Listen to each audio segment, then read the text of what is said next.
Olá pessoal, sejam bem-vindos às nossas aulas de biologia, dando continuidade então à nossa segunda unidade, não é, Débora? Com certeza, sejam bem-vindos e participem. Então vamos lá, vamos para o nosso momento de exposição.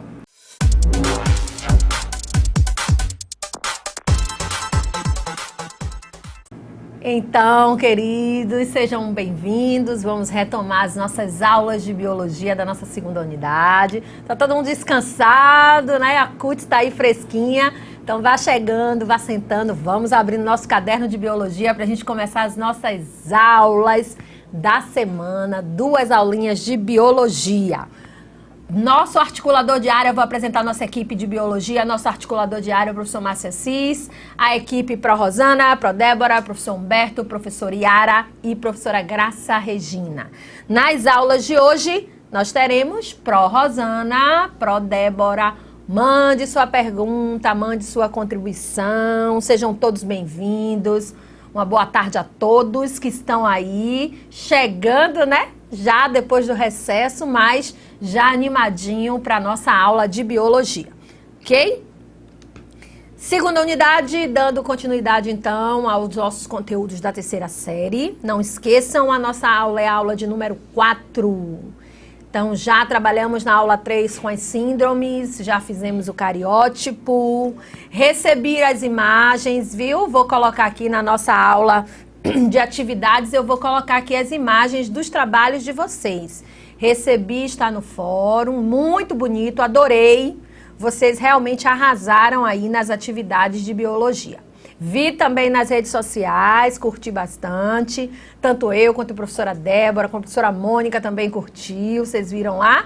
Pois é, então a equipe de biologia está ligadinha em vocês. Então, aula 4, primeira lei de Mendel. Anota aí, por favor. Vamos anotar a aula de hoje, primeira lei de Mendel. E assim, vamos estudar também o histórico da vida de Mendel, vamos entender por que ele é o pai da hereditariedade, o que é esse fenômeno chamado de hereditariedade, por que as características são passadas de pais para filhos, nesse lápisinho nervoso aí, né? O lápis também é nervoso, mas vamos aí para a nossa primeira lei de Mendel, aula 4, professora Débora já botou no chat aí para vocês. Vamos lá.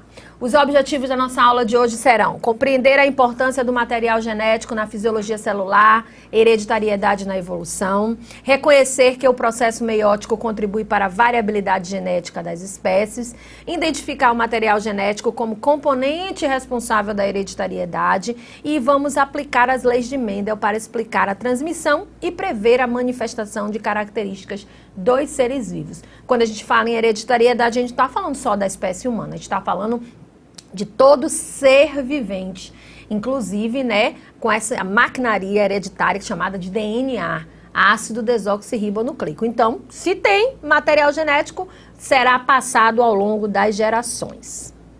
Não esqueçam do nosso material de apoio, gente boa, esse lilazinho da capa lilás, páginas 81 a 83, questões 5 até a 8 já podem ser feitas, né, para a aula de hoje. Primeiro assiste a aula, entende, tira as dúvidas aqui com a Pro Rosana, com a Pro Débora e depois vai fazer a atividade. Embora nós teremos uma aula de atividades também, onde nós iremos responder junto com vocês esse material, fazer alguns cálculos genéticos, trabalhar um pouquinho com a matemática. Então, não precisam ficar angustiados em relação às atividades, certo? Vamos lá então. Me coloca na tela rapidinho para a gente poder conversar. Vamos começar um assunto assim muito especial, um assunto novo, porque núcleo e ácidos nucleicos vocês já viram lá na primeira série, né? Então vocês já trabalharam quando trabalharam com citologia, trabalharam com divisão celular. Então foram assuntos assim muito que nós revivemos, assuntos importantes, mas que na verdade já tinham uma linguagem, já tinha uma nomenclatura conhecida por vocês, vocês que trabalharam lá na primeira série, certo?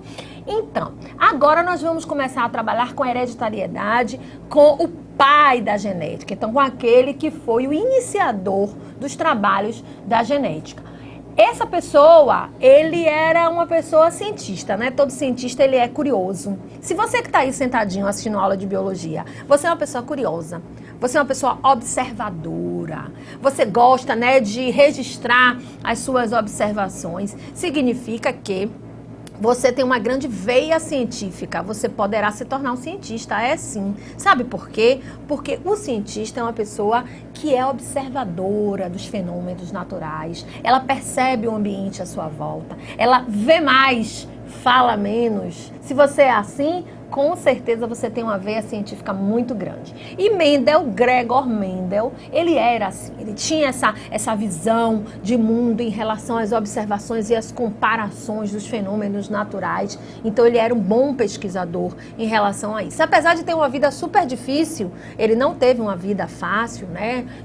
O pai dele morreu muito cedo, ele foi criado pela mãe, de repente ele se encontrou no mosteiro, passou por um período muito grande de doença, fisicamente doente, mas ele era uma pessoa observadora. Sabe aquela pessoa que você pensa assim, ó, vamos pegar o limão e vamos fazer uma limonada? Foi o que Gregor Mendel fez. Da janela do mosteiro, do seu quarto, né, no mosteiro onde ele habitava, ele observou uma grande variedade de plantas e plantas que tinham características diferentes. Imagine, ele não precisou grandes microscópios, nem grandes equipamentos para se tornar um pesquisador, um cientista. Ele olhou apenas da janela do seu quarto.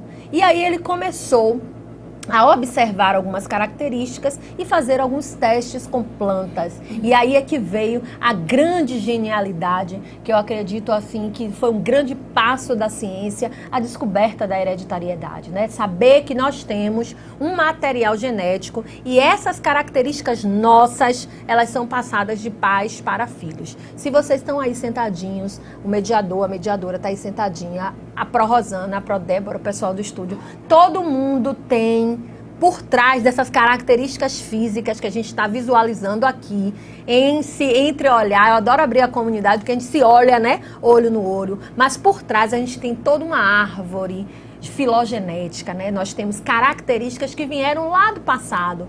E é tão bom quando a gente se reúne em família, porque a gente começa a observar. Vocês já chegaram em um almoço de domingo, ou um aniversário, uma comemoração, vocês começam a se identificar, né, nas pessoas da sua família, nos seus parentes, os parentes consanguíneos, aqueles parentes de sangue. Então essas características, elas vêm, elas são passadas através das células, obviamente, a gente estudou divisão celular, mas especificamente por esse material genético tão importante. Então vamos voltar lá para a gente conhecer então o pai da genética. Volta lá para o nosso slide, para a gente conhecer esse monge austríaco muito interessado em ciência. Então, imagine, ele era um monge, ele não era nem classificado como cientista, um pensador da época, mas ele era um monge, onde ele trazia perspicácia, observação, comparação, paciência, são as grandes características de um cientista. Então, ele apresentou as leis da hereditariedade. Até então, todo mundo podia até observar, mas ninguém comentava ou ninguém conseguia explicar cientificamente que o filho é parecido, né, com o pai, com a mãe. Às vezes uma característica que pulava uma geração aparecia no neto, uma característica do avô aparecia no neto, mas ninguém conseguia comprovar isso geneticamente, né? Comprovar cientificamente. Explicações que são dadas baseadas na religião não são comprovações científicas. Então a gente sabe que uma pessoa se debruçou sobre a ciência, mesmo que com pouquíssimos recursos, e aplicou ali uma lei, escreveu uma lei chamada Lei da Hereditariedade, a primeira lei de Mendel, a segunda, e até após Mendel, essas leis começaram a ser aplicadas. Certo? Não precisam anotar. Vamos então ao vídeo para a gente entender um pouquinho o que é essa tal de hereditariedade. Vamos lá?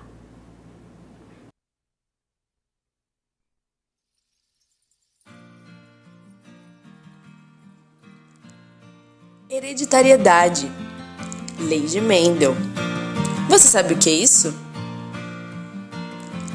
Hereditariedade é a transmissão de informações genéticas de pais para filhos. Você saberia de me dizer o que é um gene? Gene é um fragmento, um pedaço de DNA. Na lei de Mendel, os genes são representados por letras do alfabeto: Azão, Bzão, Azinho, Bzinho, etc.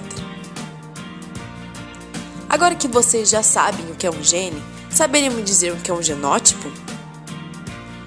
O genótipo é um conjunto de genes. Se os genes são representados pelas letras do alfabeto e genótipo é um conjunto de genes, então ele vai ser representado pelo conjunto de letras.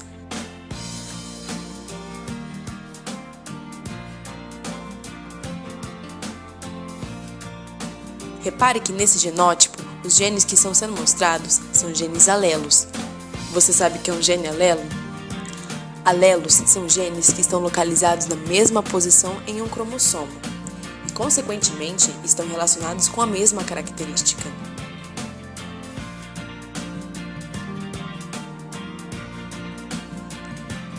Nós falamos em genótipo, que é passado de pai para filho.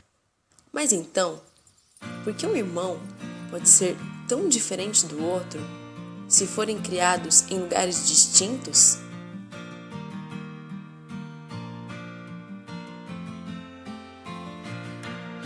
Você diria que é porque os pais passaram características diferentes para cada um dos filhos. Mas e se eles forem gêmeos? Então quer dizer que se duas crianças, filhas do mesmo pai, forem criadas uma no Polo Norte e a outra no deserto, a única coisa que vai interferir na diferença delas é seu genótipo? Não! É aí que entra o fenótipo. Fenótipo. O fenótipo é a ação que o ambiente tem sobre determinado fator genético. Agora que sabemos alguns conceitos de genética, vamos falar sobre a lei de Mendel. Gregor Johann Mendel era um monge austríaco e iniciou suas pesquisas nos jardins do mosteiro, cruzando plantas de ervilhas de linhagem pura. Mas como? Por quê? Mendel trabalhou com as ervilhas Pisum sativum, mais conhecidas como ervilhas de cheiro, ou ervilha mesmo.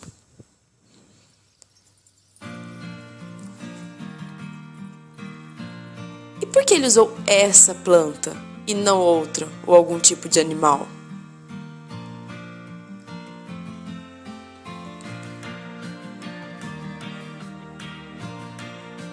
Ele escolheu as ervilhas porque elas possuem um crescimento rápido.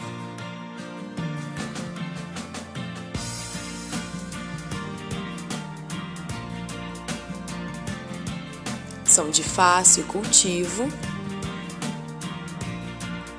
e apresentam um grande número de variedades. Ele começou utilizando as cores das ervilhas, verdes e amarelas. Mendel cruzou ervilhas verdes puras com ervilhas amarelas puras para ver como iria ser seus descendentes.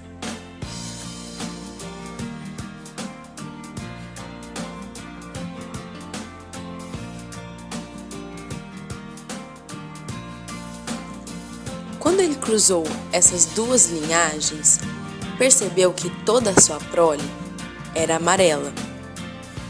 Então chamou o genitor das sementes amarelas e verdes de geração parental P e sua prole de F1.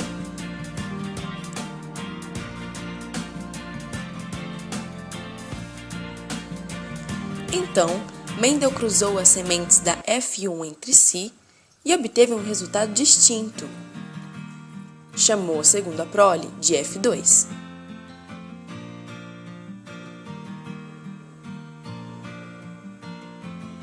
Percebeu que 75% 3/4 dos descendentes possuíam sementes amarelas e 25%, 1/4, possuíam sementes verdes.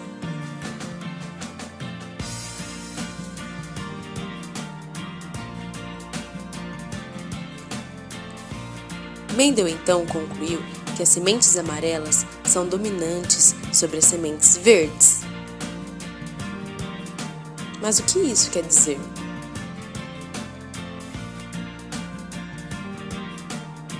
Quer dizer que na geração parental, as ervilhas amarelas são chamadas de vezão-vezão e as verdes de vezinho-vezinho. Quando ocorre o cruzamento, a ervilha amarela manda um vezão e a verde manda um vezinho. Os dois se juntam e formam ervilhas amarelas, porém heterozigotas, vezão-vezinho. Quando essas ervilhas híbridas são autocruzadas, o resultado não é diferente do esperado. Vezão-vezão, vezão-vezinho, vezão-vezinho e vezinho-vezinho. Ou seja, como o alelo V é dominante e determina a cor amarela, 3 de 4 são amarelos e 1 de 4 é verde. Conclusão: quando no genótipo existem 2 alelos, apenas o dominante é observado no fenótipo. Resumindo, a primeira lei de Mendel, ou lei da pureza dos gametas, os alelos se separam na formação dos gametas. E até a próxima, pessoal! Então, olha aí, uma forma bem didática, né, de explicar realmente os pensamentos de Mendel. Entretanto, Mendel não tinha ainda essa visão de cromossomos, de genes, né? Na próxima aula nós vamos ver alguns conceitos básicos de genética que já traz toda uma nomenclatura pós-Mendel. Na verdade, foi necessário ajustar alguns conceitos dele da época, porque realmente ele não tinha a apropriação desses conceitos que nós temos hoje. Imagine que nós já temos, né, conceitos de projeto genoma humano, de decodificação dos genes, da molécula de DNA humano. Então ele não tinha. Como ele foi o iniciador de tudo, ele veio com conceitos primários, conceitos de observação, como fenótipos, né, como a característica externa. Então ele começou a brincar um pouco com essas plantas, já que ele não poderia fazer nem em seres humanos, nem muito menos em animais, por conta do tempo de gestação. E ele tinha, da janela do seu quarto, lá no mosteiro, ele tinha as plantas Pisum sativum, também chamadas de ervilhas, né? O nome científico Pisum sativum, mas são as ervilhas. Então ele trabalhou com características que eram visíveis. Essas características, então, visíveis, ele trabalhou e aí manipulou, né, no caso, a reprodução, para obter variedades. Então, quando a gente fala em variedades, são características diferentes. Nós somos produtos de quê? Da variedade. Se vocês olharem aí na sala de vocês, tem diferentes texturas de cabelos, diferentes colorações de olhos, tonalidades de pele, estatura. São várias características externas que são apresentadas e que, na verdade, ela vem justamente de quem? Dos antecessores, dos antecedentes, ou, que a gente vai nomear agora mais especificamente, dos genes. Então, vamos lá, né? Vamos entender, então, quem é a estrela dos trabalhos de Mendel. Coloca aí para mim as ervilhas da espécie Pisum sativum. Ervilha, gente, que hoje em dia, né, a gente nem encontra mais naturalmente. A gente compra as latinhas, né, ficaram muito mais industrializadas. Então, como Mendel sabia que as plantas eram puras? Ele fazia cruzamentos. Então, como na hora da reprodução, ele tinha como manipular a autofecundação, porque a planta, ela tem, né, ela é hermafrodita, ela tem os 2 sexos, então ela podia se autofecundar. Daquela linhagem ali, se as características sempre se mantivessem, significam que eram características puras. O que é, Rosana? Qual é o contrário de uma planta que não é pura? A gente vai dar a nomenclatura certa, tá? Mas vocês vão entender que são aquelas que aparecem uma terceira característica, ou uma característica misturada, certo? Então, plantas puras são aquelas que mantêm, ao longo das gerações, as mesmas características. Mas, então, por que Mendel escolheu as ervilhas? Não só porque ele tinha essa disponibilidade, como também o tempo onde essas ervilhas iriam procriar, né? Os filhotinhos, ou seja, a reprodução era em tempo curto. Então ele precisava ter grandes variedades, ele precisava ter um número grande. Não dava para fazer com camundongos, não dava para fazer com qualquer tipo de animal, não dava para fazer com pessoas, né? Dava para fazer com seres humanos, claro que não. Fazer com plantas era mais fácil. E também pela planta ser hermafrodita, ter os dois sexos, era possível o processo de autofecundação. Então ele fazia uma fecundação artificial. Né? Ele induzia que aquela planta se autofecundasse, isolava aquela planta num canto, né? Fazia com que aquela planta ficasse isolada geneticamente. Às vezes, na natureza, não é possível se fazer isso, principalmente com animais, muito menos com seres humanos, certo? Então, vamos entender quem são essas plantas puras, e aí eu vou pedir a vocês que não desenhem, que vocês só escrevam. E também, Rosana, não precisa me colocar na tela não, pode deixar aí. A questão da característica ser contrastante, como você falou, né? Não ter uma intermediária, foi mais um motivo que ele escolheu. A cor, ou era verde ou era amarela, não existia uma cor intermediária.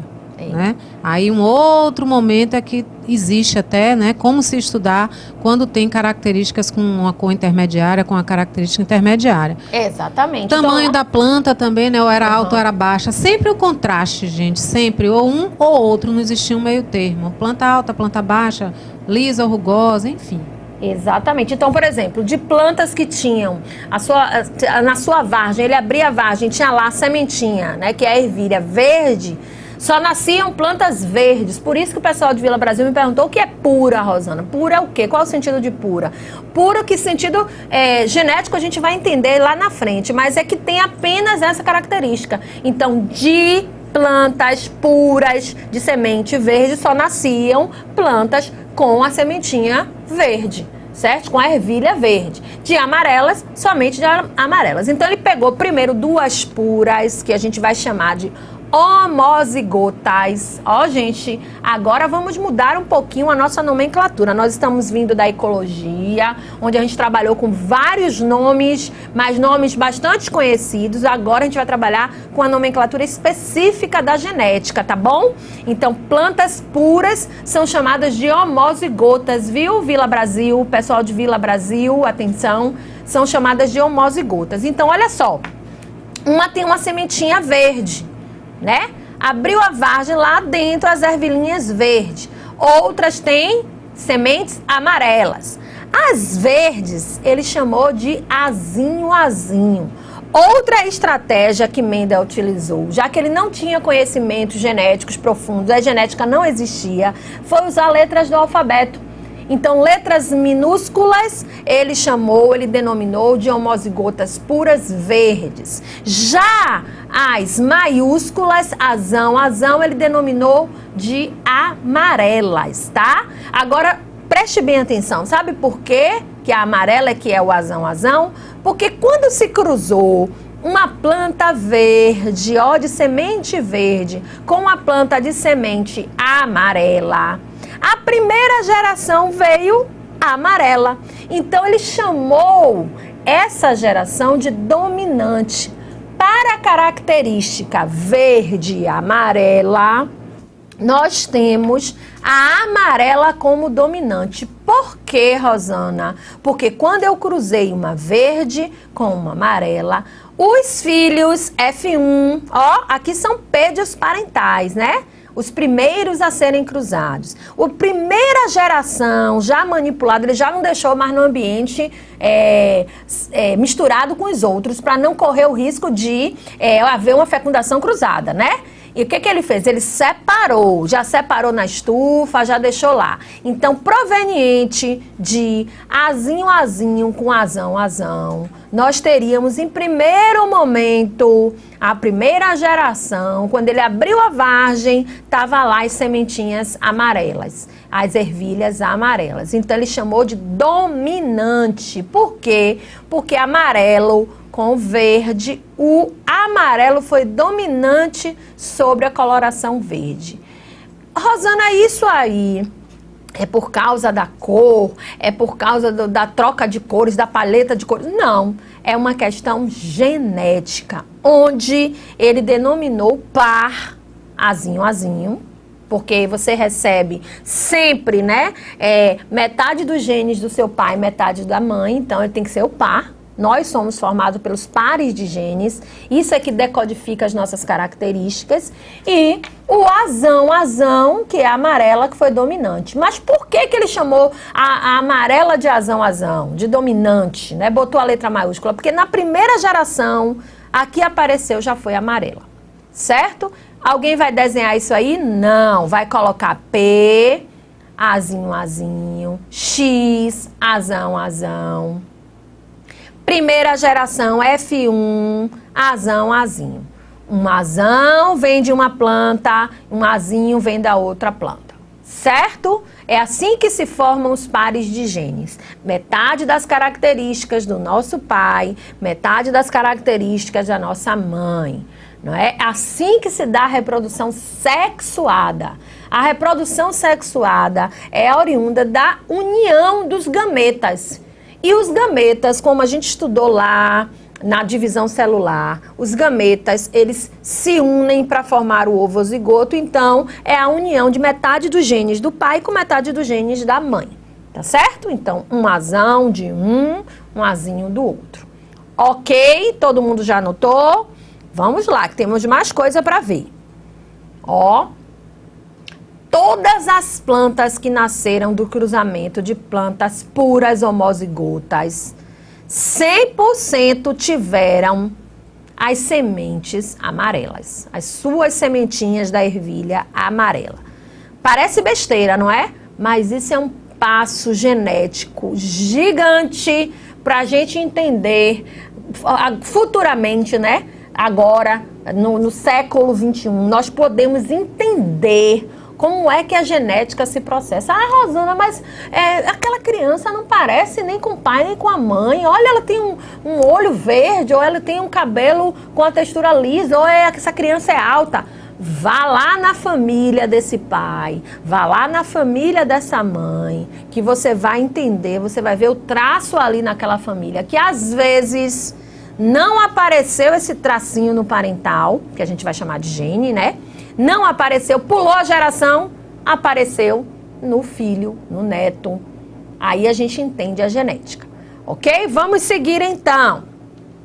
Aí o que foi que ele fez? Sabe aquela geração F1 que ele já estava controlando de forma científica? E a gente obteve, olha aqui, ó, o azão, azinho, ó. Ele resolveu autofecundar essa planta para não correr o risco de vir de lá, né? Outro material genético, que ele nem conhecia ainda como material genético, mas uma outra influência de outra planta. Ele pegou essa planta F1 e autofecundou. O que ele fez? Ele cruzou azão, azinho. Olha que ela é amarela, né? Ela não é amarela, não tem uma semente amarela. A ervilha não tem uma semente amarela. Pois é, mas ela tem uma descendência verde. Como é que eu sei? Porque ela tem o azinho, não é isso? E volta para dar um print, o pessoal de Tapuio. Voltei, ó. Rapidinho aí. Azão, azinho, azinho, azinho, azão, azão, azão, azinho. A gente vai falar muito da letra do alfabeto. Bzão, bezinho, czão, czinho, tá? A gente sempre vai utilizar as letras do alfabeto porque ele não tinha o conhecimento dos genes, ele não sabia. Eu vou mostrar um filminho, ou é essa aula, a próxima aula, que vocês vão entender, que ele não tinha esse conhecimento ainda, tá? Vamos seguir. Então, o que ele fez? Ele pegou a planta F1, azão, azinho, oriunda já daquelas plantas homozigotas puras, e fecundou com ela mesma, autofecundou. Então, ele manipulou a reprodução. Para quê? Para que se mantivessem ali as características que iriam surgir. Aí o que ele obteve na segunda geração? A primeira geração foi 100% de plantas amarelas. Mas vocês se lembrem que tem aí o azinho verde, não é? Pois é. Então, na geração 2, na F2, agora manipulada geneticamente, ele já estava ali no controle daquela reprodução. Ele obteve plantas azão, azão, um azão de lá com um azão de cá. Olha a seta, hein? Azão, azinho. Olha as possibilidades, as probabilidades que ele obteve. Azinho, azão, ó, tá bem coloridinho. Vocês podem usar também a caneta colorida para que vocês entendam de onde tá vindo cada alelo, de onde tá vindo cada letra. Semana que vem a gente vai conhecer as denominações corretas nos conceitos básicos de genética. E também azinho, azinho. Então, observe que matematicamente ele jogou com a probabilidade. Uma palavra que a gente vai falar sempre agora na genética. Parece até que Rosana vai virar professora de matemática. Por quê? Porque a gente vai trabalhar com as possibilidades de combinações. Vamos anotar aí, é importante. Azão, azão, azão. Vamos chamar de pai e mãe, que a gente entende melhor. Um azão do pai com azão da mãe, azão, azão. Um azão do pai com azinho da mãe, azão, azinho. Um azinho do pai com azão da mãe, azão, azinho. E um azinho do pai com azinho da mãe, azinho, azinho. Certo? Então agora na F2 a gente não vai obter plantas somente amarelas, não. A gente vai obter também outras possibilidades. Vamos anotar aí, colocando canetinhas coloridas, quem puder, que aí fica mais claro da onde está vindo esse A. Rosana, esse A veio da onde? Mas vamos fazer isso muitas vezes. Inclusive, vamos fazer também com quadro de Punnett, que é uma possibilidade da gente jogar com essas letras sem errar. Tá bom? Todo mundo anotando, professora Débora? Sim. Todo mundo anotando e precisando participar um pouquinho mais. Vamos lá. Tá todo mundo entendendo, eu acho, né? Tá. Tem pergunta, agora chegou um aqui. Não pode dormir Quando nessa se aula, planta... hein? Ah, peraí. Pimenta doce. Dá uma frisada no slide, pra eu deixar aí para eles anotarem. Isso.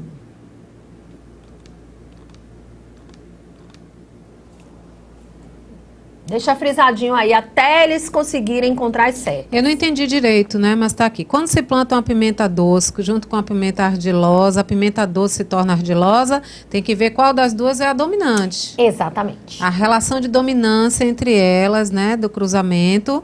Aí é interessante até que vocês tentem.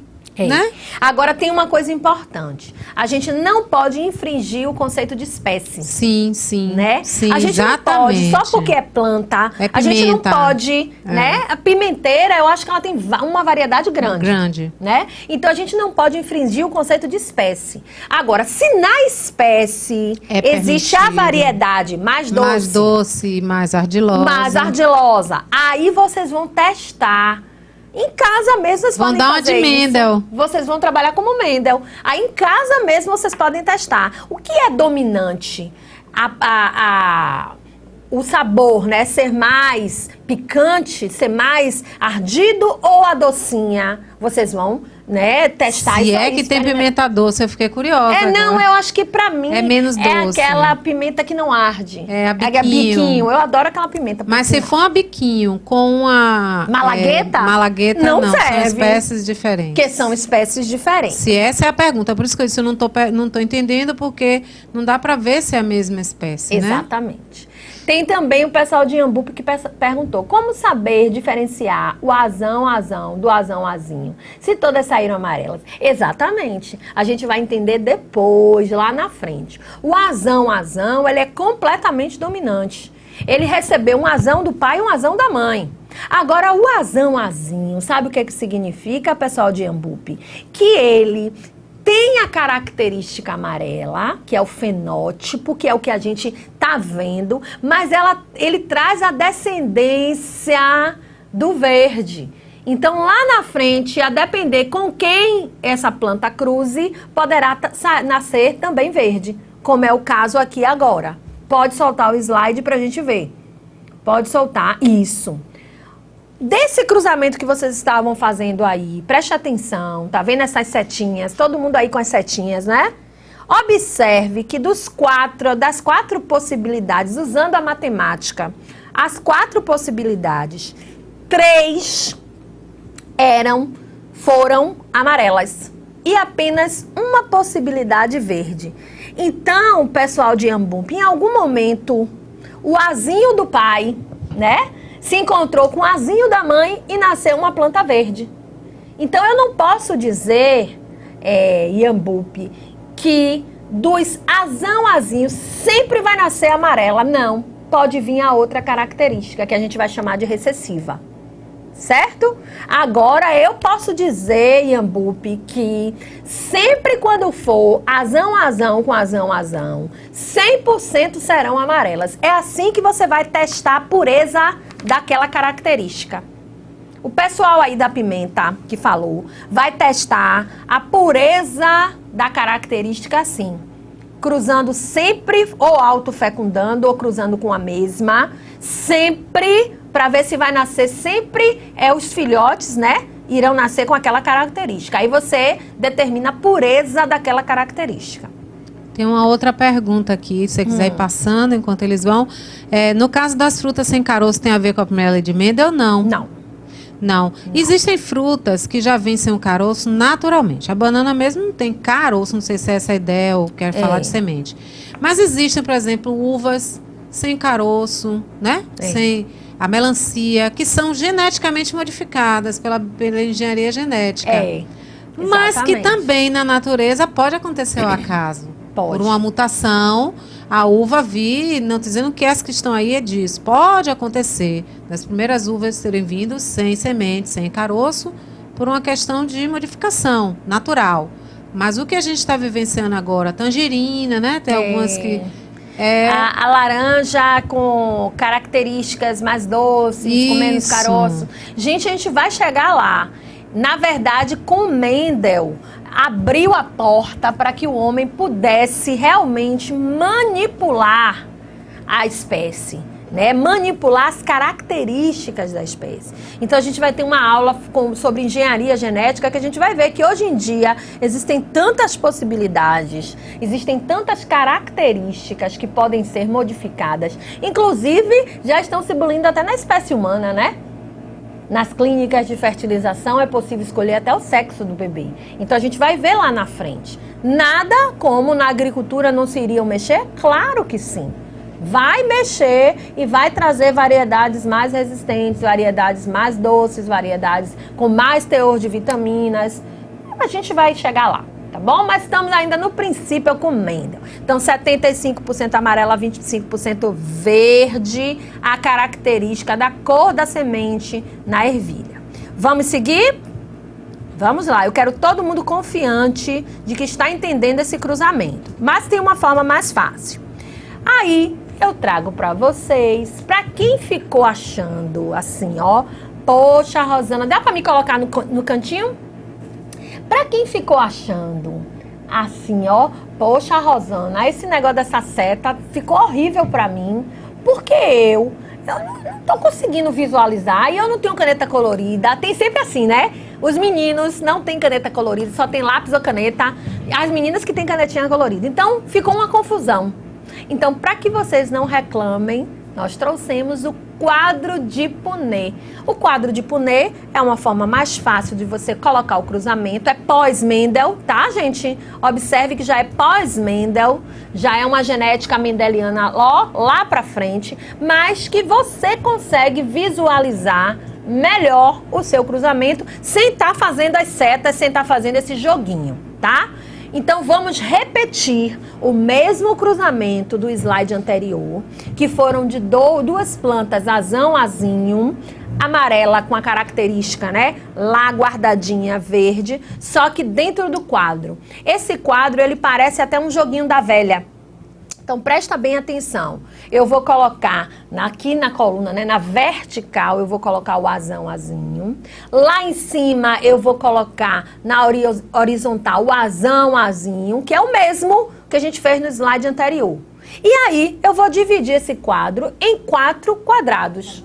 Para quê? Para poder fazer, dá uma frisada aí, por favor, porque o computador vai parar aqui, tá? O nosso programinha. Pode dar uma frisada. Isso, me tira da tela. E aí nós vamos cruzar esse material. Rapidinho, deixa eu só novamente abrir aqui para vocês entenderem. Essa mensagem aí da tela. É do nosso programinha aqui que às vezes não está funcionando. Então eu dividi esse quadro em 4 quadrados, tá bom? Se eu tenho um azão da mãe com um azão do pai, eu vou ter azão, tá? Belezinha? Mesma coisa que a gente fez lá no slide anterior. Se eu tenho um azão da mãe e um azinho do pai, azinho. Se eu tenho um azinho aqui embaixo da mãe, né? Gente, é o par de genes. Então, eu tenho um azinho da mãe e um azão do pai, eu tenho azinho. Aí, esteticamente, eu coloco a letra maiúscula na frente, viu? Se colocar a letra minúscula na frente, não tem problema não. Mas, esteticamente, para você visualizar melhor a característica dominante, é melhor colocar a letra maiúscula na frente. E um azinho da mãe com azinho do pai, eu tenho azinho. Então, agora, o que eu vou fazer? Eu vou traduzir em percentuais. Eu trago para vocês que eu tenho 4, né? 4 significa 100% de possibilidades. 25% é azão, pura, homozigota amarela. Ó, de cada 4, uma é pura homozigota, 1/4. De cada 4, eu tenho 2 que são azinho. Ó, o pessoal de Iambupe, tá vendo? Agora fica mais claro da gente visualizar. Eu tenho o azinho, ou seja, metade da minha prole ou 50% é de azinho, heterozigotos. Eu vou chamar heterozigotos daqueles que têm um azão, uma letra maiúscula, uma letra minúscula. E apenas 25% ou 1/4 de azinho, da letra azinho.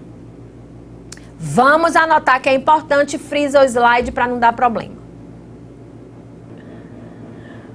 Agora estão me ouvindo? Pronto, então vamos lá. Eu vou repetir tudo de novo, tá? Gente, é assim, a genética mendeliana tem que ser passo a passo, não pode ter erro e tem que entender. Então, a Pro tá aqui para repetir realmente 1000 vezes. É o que eu falo no presencial. Gente, eu vou repetir 1000 vezes até vocês entenderem. Então, a Pro agora, tá todo mundo me ouvindo? Deixa eu ver, porque eu tava sem o meu chat aqui, eu não vi que vocês não estavam me ouvindo. Então, presta atenção. Lembra da parental pura que Iambupe me perguntou? Pois é, ele separou 2 características. Ele percebeu que a planta era amarela, tinha uma semente amarela, a ervilhinha amarela e uma semente verde. Ele separou essas 2 variedades. É o caso da pimenta aí. Se a pimenta for da mesma espécie, ótimo. Porque aí pode separar essas 2 variedades. Ela ser um pouco mais ácida ou ela ser mais docinha. Pronto. Mas Mendel viu logo a coloração da semente lá da ervilhinha. Beleza. Aí ele cruzou 2 puras, amarela e verde. E ele obteve a primeira variedade. A primeira variedade que ele obteve foi de uma planta amarela. Ó, ele já se ligou, poxa, a característica amarela, ela suprimiu a característica verde, porque na hora que eu cruzei, eu obtive logo a amarela. Pronto. Aí o que ele fez? Ele pegou essa planta e autofecundou essa planta para não correr risco de contaminação de genes, que ele nem conhecia os genes, de características de outras plantas. Então ele já separou ali na estufa aquela plantinha. E aí o que foi que ele fez? Como ele não conhecia os genes, ele não conhecia que característica é essa que dá a cor amarela, que dá a cor verde, ele traduziu em letras. Matematicamente, ele traduziu em letras para obter o quê? Percentual. Mendel, ele precisava de números. Ele não pegava uma planta apenas, não. Ele tinha que fazer uma amostragem de 50, de 100, para ele ter certeza do que ele está falando. Então, ele precisava testar experimentalmente muitas vezes. Eu estou falando aqui uma vez. Mendel fez isso, repetiu isso para ele mesmo várias vezes, até ele obter o resultado concreto em percentual. Se eu estou falando em percentual, é porque ele fez muitas vezes de 100 vezes. Entenderam? Então, pronto. O que é que ele fez? Ele pegou essa geração F1, autofecundou. Então ele pegou uma planta azão, azinho, com uma planta azão, azinho. Ela mesma, né? E aí o que ele fez no jogo de letras? Uma planta, né, um gene, azão, a letra azão, com o azão, vai dar o quê? Ó, azão, azão. Olha lá no meu quadro lá em cima, azão, azão. Ele pegou a fêmea azinho com o macho azão, aí fica o quê? Azão, azinho. Depois ele veio, continuando ainda, jogando no quadro, ele fez aqueles cruzamentinhos, mas a gente já tem um quadro mais recente. Aí o que ele fez? O azão com azinho, ele poderia ter colocado o azinho na frente, né? Já que a fêmea veio primeiro aqui no nosso quadro. Mas para organizar, ele colocou a letra maiúscula na frente. Então ficou azão, azinho. E finalmente ele obteve a variedade que ele estava esperando.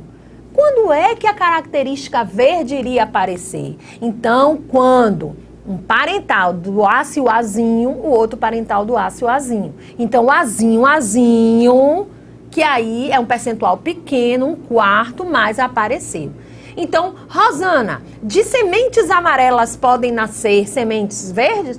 Pode, se essa planta tiver o alelo para essa planta verde, ou seja, o azinho. Uma hora, na hora do cruzamento, ele vai aparecer. É o que acontece, às vezes, quando vocês falam assim, poxa, Rosana, todos os cachorrinhos lá de casa, são 2 cachorrinhos pretos. E aí, nasceu 9 pretos e umzinho nasceu branquinho, Rosana. Por que isso aconteceu? É de outro cachorro? Não, é porque é essa variedade, é esse jogo de probabilidades. Agora me tira para eu botar os percentuais. Como é que ficaram os percentuais para eu não ficar na frente? Pode me tirar. 25% azão, azão, ou um quarto. 50% azão, azinho, ou metade. Observe que quando eu cruzo azão, azinho com azão, azinho, eu tenho 2 vezes, ó, azão, azinho. Outra coisa que vocês devem estar perguntando aí a Débora, Rosana, é sempre 4? É, mas vai nascer só 4 plantas? Não. Aqui a gente está trabalhando com percentual. Ele fez isso centenas de vezes. E aí obteve um percentual, tá bom? Imagine que eu digo assim, ó. Todas as comunidades estão conectadas na aula de biologia agora. Eu tenho que dizer o quê? Que estão 100%. Mas de repente cai o sinal de 20 comunidades. Eu só vou ter o quê? 80% das comunidades estarão conectadas na aula de biologia. Então, a gente trabalha com o quê? Com percentual. 25% azinho, azinho. Olha o que vai aparecer mais? Amarela ou verde? A amarela. Por isso que a gente vai chamar essa característica amarela de dominante. Vocês vão ver isso em conceitos básicos de genética na semana que vem. Meu avô tem olhos azuis, meu pai tem olhos azuis. Eu tenho olhos pretos e minha esposa tem olhos pretos. Já meu filho tem olhos azuis. Anderson, tá vendo? Anderson de Lagoa Bonita. Você tem o gene para olho azul. Sua esposa tem o gene para olho azul. Podia ter dado, Anderson, uma variedade. 75% podia ter nascido, seu filho, a probabilidade de ter nascido com olho escuro. Mas sabe o que aconteceu? Veio na probabilidade esses 25%. Tá? Explica a parte que fala de dominante. Sabe por que eu estou falando dominante? O que é uma coisa dominante? É uma coisa que está superando a outra, né? A característica dominante é a amarela. Porque quando eu cruzei amarela com verde, lá na parental, nasceu amarela. Então, a característica amarela foi dominante. Certo? Podemos ir, então? Todo mundo já anotou? Vamos lá. E aí, vem essas 2 denominações que agora a gente vai começar a usar. Dominante ou recessivo. Como é que eu vou descobrir? Rosana, eu tenho... Anderson, inclusive, Anderson foi um bom... Anderson, eu vou querer você de novo semana que vem, com esse exemplo semana que vem. Porque a gente vai falar dos olhos. Olha, Anderson de Lagoa Bonita, que é o nosso mediador querido, que está com sua turma aí atenta na aula de biologia, ele trouxe um exemplo maravilhoso. Rosana, eu tenho um olho escuro, minha esposa tem olhos escuros, meu filho nasceu com olho claro. Muito bem. Como é que a gente descobre se uma característica ela é dominante ou ela é recessiva? Por exemplo, alto e baixo, né? O que seria dominante? A planta ser alta? Só porque ela é alta ela é dominante? Não. Só porque a pessoa é mais gordinha, o gordinho é dominante? Não. Nem sempre na genética é assim. Existem as características que são determinadas pelos genes, que inclusive o Mendel não conhecia, não sabia. Ele ia testando experimentalmente. Então eu não posso olhar para essa planta e dizer, a planta alta, ela é dominante porque ela é alta. Não, isso não é explicação científica. Chegou aqui uma coisa maravilhosa aqui com a professora Yara.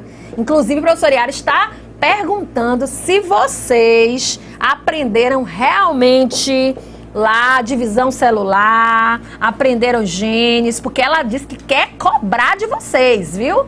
Vamos lá.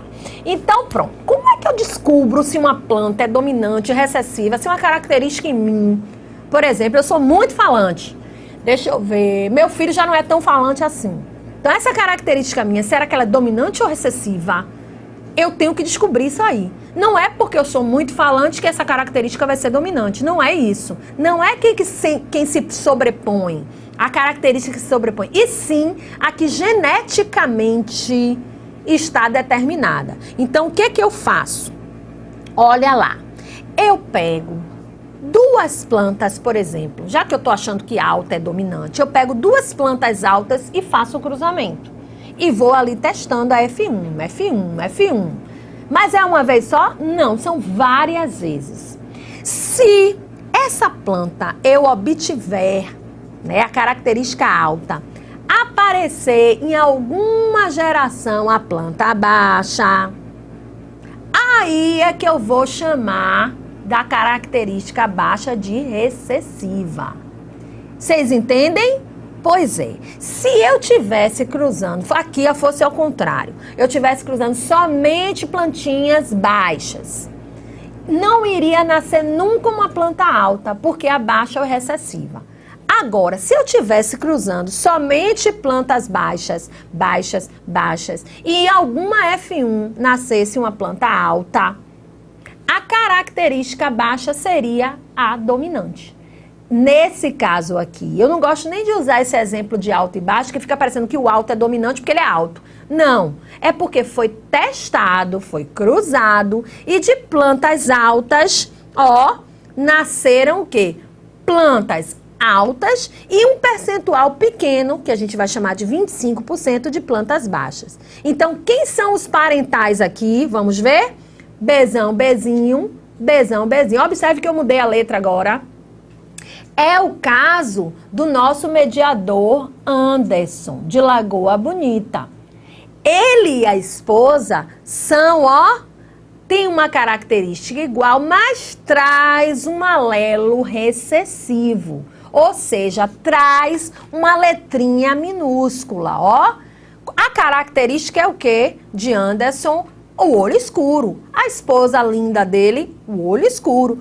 O filhinho nasce com o olho claro. Por quê? Porque em algum momento, na hora da fecundação, esses genes do Bzinho, o recessivo, a letra minúscula do pai, com a letra minúscula na mãe, aí nasceu, no percentual, né, de 25%, que é muito menor, de vir uma criança com olho claro. A gente vai explicar isso na semana que vem. E o Bzinho, então, aqui a planta baixa vai ser a recessiva. Certo? Vamos ver um pouquinho agora sobre a vida de Mendel, para a gente entender o que esse pai da genética falava. Vamos lá?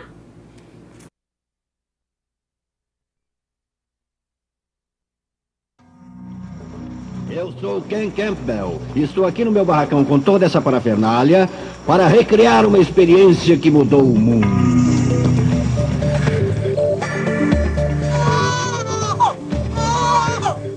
A genética transformará o mundo para minha neta Dixie de 4 dias? Esta é minha mãe. Nossa, olha isso, eu nunca vi uma coisa assim. Como as características passam de uma geração para outra, desconcertou cientistas de Aristóteles a Darwin. E eu vim descobrir como este enigma foi solucionado.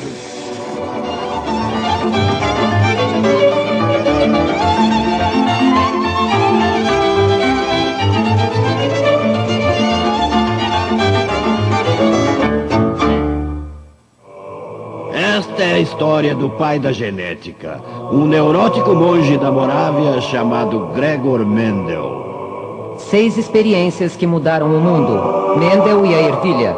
A estranha ervilha na vagem.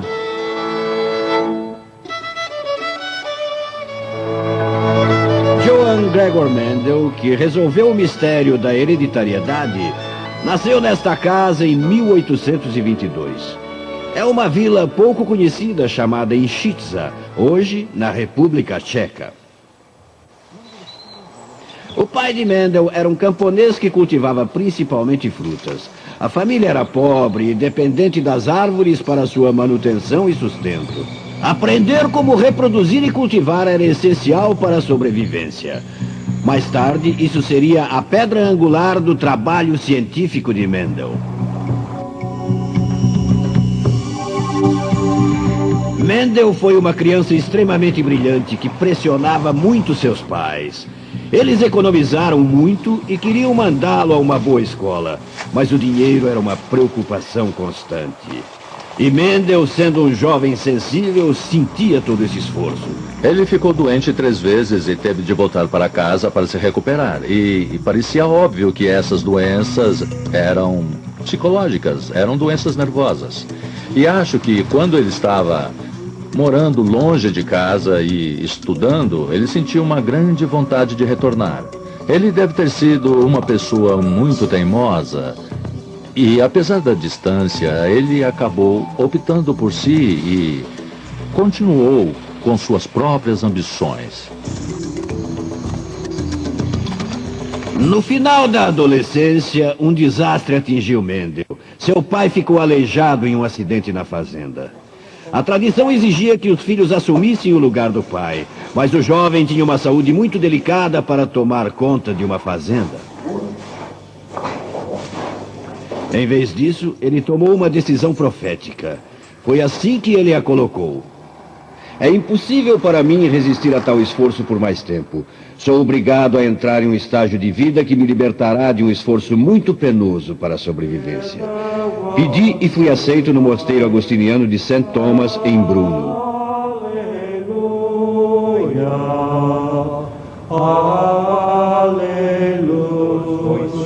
Ser um membro da Irmandade Agostiniana servia perfeitamente para o jovem Mendel.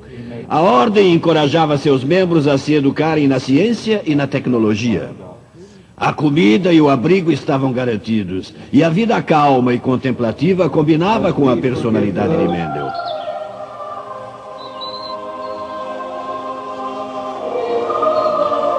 Uma característica do mosteiro era manter um pequeno jardim.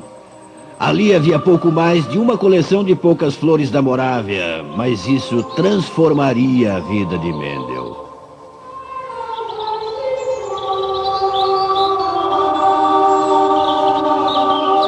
Ele disse: "No meu tempo livre, eu me ocupo com o pequeno jardim do mosteiro. Eu me tornei tão viciado em estudar a natureza que não media mais esforços para preencher as lacunas do meu conhecimento." Mendel se tornou mais e mais interessado na variedade da vida, porque as espécies são diferentes umas das outras, e o que faz com que os membros de uma mesma espécie sejam diferentes. De periquitos e carecas. As pessoas da época de Mendel sabiam sobre o esperma e o óvulo, mas não tinham como explicar como eles realmente se combinavam para produzir uma nova geração. A teoria mais popular da herança dizia que na concepção, uma mãe e um pai de alguma forma se fundiam, fazendo com que seus filhos fossem uma mistura dos dois. O professor Steve Jones, um dos melhores geneticistas do país, explicou por que a chamada teoria da mistura era tão atrativa. Parece claro que de alguma forma você é uma mistura, uma média do que são os seus pais. Se o seu pai era alto e sua mãe era muito baixa, você ficaria no meio. E o modo que isso funciona parece ser uma mistura de seus sangues ou seus fluidos. E todos acreditam nisso porque é óbvio, mas é óbvio e errado. E isso deixava os fazendeiros e criadores preocupados sobre a herança da mistura, porque aqui havia um caso clássico de uma ovelha negra na família, certo? Sim. Aqui a mãe e o pai, os dois são brancos ou super brancos, como eles classificam as ovelhas. E é isso que eles tinham, o que é completamente diferente, certo? Não é natural. A mistura dos dois nunca daria uma ovelha negra. Mas esta ovelha negra, você pode ter absoluta certeza, tem em algum lugar na linhagem de sua família uma outra ovelha negra. E pode levar muito tempo até que surja outra. Mas quanto tempo temos de esperar até que surja uma outra negra? Não sabemos. Infelizmente as ovelhas não mantêm bons pedigris. Mas poderia levar 2, 10 ou até 100 gerações. Verdade. Eles apenas surgem assim e desaparecem novamente. E não seria possível. Tem de haver algo diferente. Um outro problema com a teoria da mistura aparentemente está sob o meu chapéu. Quando o seu cabelo começou a cair? Seja sincero. Por volta de 16 ou 17 anos. E caiu até os 23 ou 24? Não, foi até quando eu tinha 26. Certo, 26. Eu não tinha intenção de insultá-lo, mas vamos dizer que talvez um dia você tenha netos, certo? É muito provável que alguns de seus netos... Bom, eu poderia dar algumas probabilidades bem definitivas. Alguns dos seus netos serão carecas. Agora... Os defensores da teoria da mistura não podiam explicar por que o meu tipo de calvície, o tipo que inicia cedo, frequentemente aparece nos filhos de pais com cabelos. Ou como uma nectarina pode nascer a partir da semente de um pêssego. Ou como 2 periquitos azuis podem se acasalar e gerar um filhote totalmente branco.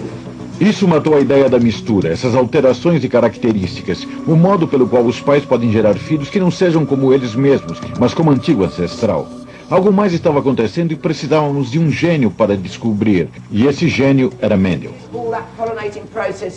Por volta de 1850, além das atividades pastorais de Mendel, ele ensinava ciências em uma escola em Brno. Anos antes, sua curiosidade científica levou-o a Viena, onde ele estudou física e matemática, bem como botânica e história natural. Em breve, Mendel se viu ensinando falsas teorias da herança, como a mistura. O currículo também incluía a ideia até mais antiquada de que cada esperma é uma pessoa completa em miniatura e o óvulo apenas está lá para alimentá-lo. Até as crianças de 12 anos desconfiavam desta ideia. Ele pode ter olhos da mulher e pode ser um menino. Se pega partes do homem e da mulher, logo ele não pode ser assim. Nossa, venha aqui, 2. Venha, certo? Isso mesmo. Vamos parabenizar o número 2. Eu quero que fique aqui. Vem aqui, certo? Eu gostaria que você segurasse isto como se fosse alguma coisa gloriosa. Eu acho que ele tem um grande futuro na ciência. Uma salva de palmas! Muito bem. Legal, né? Eu espero passar aí a segunda e terceira parte para vocês irem vendo, né, um pouquinho da evolução desse pensamento mendeliano. Mendel não estava a par de todas as informações que, por exemplo, nós temos hoje em dia, mas ele avançou bastante no campo da genética, no campo da probabilidade, do jogo da probabilidade, né, da descoberta desse mundo científico tão apurado que é e tão complicado que é dos seres humanos. Certinho? Mas nós estamos também no início e lá na frente a gente vai discutir coisas muito mais apuradas, né? Características muito mais variadas nas aulas de genética, tá bom? Vamos então para vou mostrar para vocês as referências da nossa aula de hoje, tá? Incluindo o nosso material de apoio.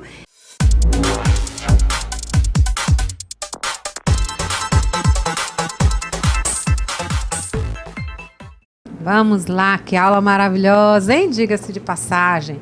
Genética, a primeira lei de Mendel, veremos muito mais aí pela frente, né? Com o pai da genética, o pai da hereditariedade, Gregor Mendel, a sua primeira lei, onde também trabalhamos com a questão da homozigose, o indivíduo homozigoto que tem os alelos iguais para uma determinada característica, porque a primeira lei de Mendel trabalha um par de genes, uma característica também chamada de lei da pureza dos gametas, E o indivíduo heterozigoto é aquele em que os alelos são diferentes, mas ainda assim gera a mesma característica, ou seja, não vai dali surgir um indivíduo diferente. O indivíduo dominante é aquele que pode ser ou homozigoto ou heterozigoto, mas que, como a professora Rosana falou, não é porque tem maior quantidade, e sim porque ele não deixa o alelo recessivo se expressar. Tá? Então, a recessividade é quando os dois alelos só conseguem aparecer, trazer aquela característica quando ele está em dose dupla, e a gente usa letra